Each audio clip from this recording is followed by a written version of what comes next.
In an article titled Building Relationships with Students, What Brain Science Says, Trina Kaufman states that positive student relationships are fundamental to success. When students feel supported, they're more likely to engage in learning and have better academic outcomes. Having once been a student myself, I can indeed recall that the classes in which I felt the most comfortable and or took the most out of at the end of the semester were the classes in which the instructor would occasionally put down the textbook and actually just interact with us.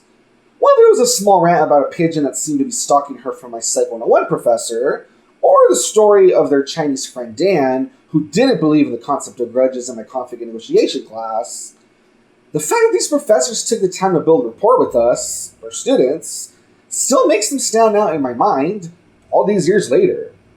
Not only that, but having compared grades with a few peers as well, it seems that classes such as these that students actually look forward to attending yielded some better grades too, compared to classes with a weak instructor presence. It is because of this that I am a firm believer that building relationships between student and instructor is extremely important. However, with that being said, the next questions that might come to mind are most likely, but how do you build relationships with your students? How do you address the needs and interests of your adult learners, and how do you address their viewpoints when they differ from your own viewpoint? When it comes to the first question, as anticlimactic as it might sound, I feel that the way to build relationships with students is as easy as talking and then listening. While getting students to open up about themselves in the first place may sound difficult, I can say from experience as both a student and instructional assistant that if the instructor discloses information about themselves first, this really encourages students to follow suit. I would say that it is then important, once everyone is beginning to share, to point out just how diverse the class might be in terms of opinions, culture, backgrounds, etc., but to establish a safe space by reminding everyone that we will respect these differences. From there, integrating the students' personal experiences into the class should come naturally, and the building of the relationship should go smoothly. In terms of the second question, and how one can address the needs and interests of adult learners, I find the article, Building Rapport with Your Students, is a good tool to turn to. In it, Mary Ellen Weimer discusses how respect, approachability, open communication, caring, and positive attitude are the 5 key factors in interacting with students.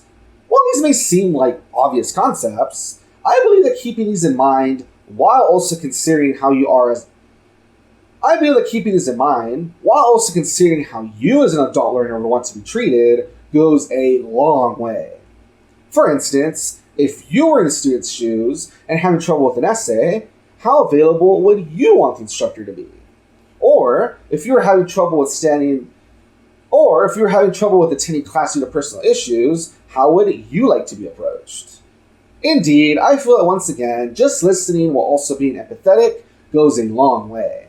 Finally, when it comes to how one can address a student's viewpoints when they differ from your own, I think the following excerpt from the article Talking About Race puts it best. As noted by Dennis Pierce, fostering dialogue is challenging when people have points of view that others might find repulsive. But even people who don't respect each other's opinions can still learn from one another. The key word here for me, of course, is learn. After all, what is the point of education if not to learn? Therefore, even if a student has a viewpoint that differs from my own, or vice versa, I believe that a classroom should be a place where all viewpoints can be shared and discussed, if not at the very least, to see what we can learn from one another. Before I end things off, I want to touch upon the idea of applying a Christian worldview while also supporting culture and diversity in the classroom. Well, these days, the idea of Christians supporting any sort of diversity is probably scoffed at due to how extremists have tainted Christianity's image. I want to help peel that image if possible. In order to do so, I believe in following Leviticus 19:34, which states, "You shall treat the stranger who sojourns with you as the native among you, and you shall love him as yourself. For you were strangers in the land of Egypt. I am the Lord your God." Applying this to a classroom full of students who may be different from me either culturally, politically, religiously, etc., I will follow God's word and treat everyone as an equal. If he commands for me to love all as I love myself, then I will try my hardest to be there for every single one of my students and make them feel included no matter what. Thank you for your time. Have a good day, folks.